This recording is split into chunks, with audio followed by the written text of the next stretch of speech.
Chronic obstructive pulmonary lung disease, அதாவது சிஓபிடின்னு சொல்லுவோம். இது வந்து ஒரு ப்ரைமர்லி ஒரு லங் டிசீஸ். ஸ்மோக்கர்ஸ்க்கு நிறையா வரும்.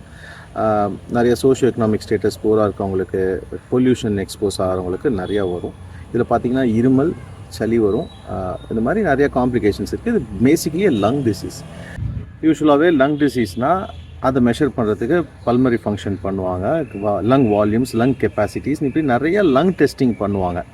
அது வந்து என்ன சொல்லுது அப்படின்னா, அந்த டிசீஸ் எந்த ஸ்டேஜில் இருக்குது, டிசீஸ் வந்து ப்ராக்ரெஸ் ஆகுதா இல்லையா, ட்ரீட்மெண்ட்டோட வீரியம் அது வந்து இருக்கா இல்லையா அப்படிங்கிறதெல்லாம் சொல்லும்.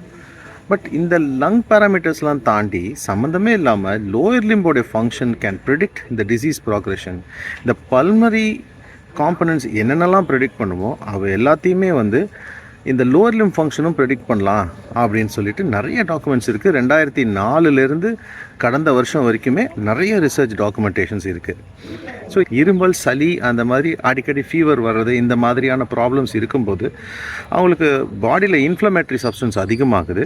இந்த இன்ஃப்ளமேட்ரி சப்ஸ்டன்ஸ் என்ன பண்ணுதுன்னா, it increases some of the cell organelles circulating like cytokines, IL-6, இதெல்லாத்தையும் வந்து தாறுமாறாக மாற்றி விட்டுறதுனால மசில் பல்க், அதாவது muscle fibre loss, protein loss from the muscle, இதெல்லாம் நடக்குது.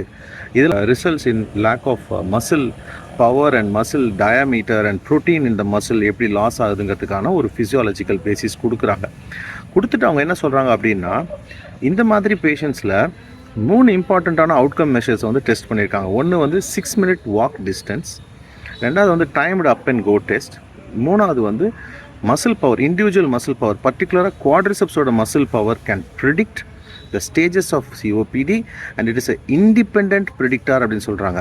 மற்ற எதையுமே பார்க்க வேணாம், இதை மட்டும் பார்த்தாலே போதும் உங்களுக்கு இந்த டிசீஸ் என்ன ஸ்டேஜில் இருக்குதுன்னு சொல்லலாம். ஆனால் லோயர் லிம் ஃபங்க்ஷன்ஸ் கம்மியாகிறதுனால அவங்க நடக்கிறதும் கம்மியாகிடுது, அவங்களோட ஆக்டிவிட்டி லெவல்ஸும் கம்மியாகிடுது, எக்ஸசைஸும் கம்மியாகிடுது. கொஞ்சம் கொஞ்சமாக அவங்க என்ன பண்ணுறாங்க, they are going in to tissues atrophy. So invariably ஒரு ஸ்டாட்டிஸ்டிக்ஸ் என்ன சொல்லுதுன்னா, 30 to 33% of the contribution for mortality is because of lower limb inability to contribute for physical activity அப்படின்னு சொல்லுது. இதில் முக்கியமான நல்ல விஷயம் என்னென்னா, lower limb activity based exercises, functional exercises கொடுக்கறது மூலயமா இந்த மசில் ப்ராப்பர்ட்டிஸையும் நம்ம ரீகெயின் பண்ணலாம். At the same time disease ப்ராக்ரெஷனையும் கொஞ்சம் ஹால்ட் பண்ணலாம் அப்படிங்கிறது தான். So do exercise, activity based, functional based exercises. Thank you.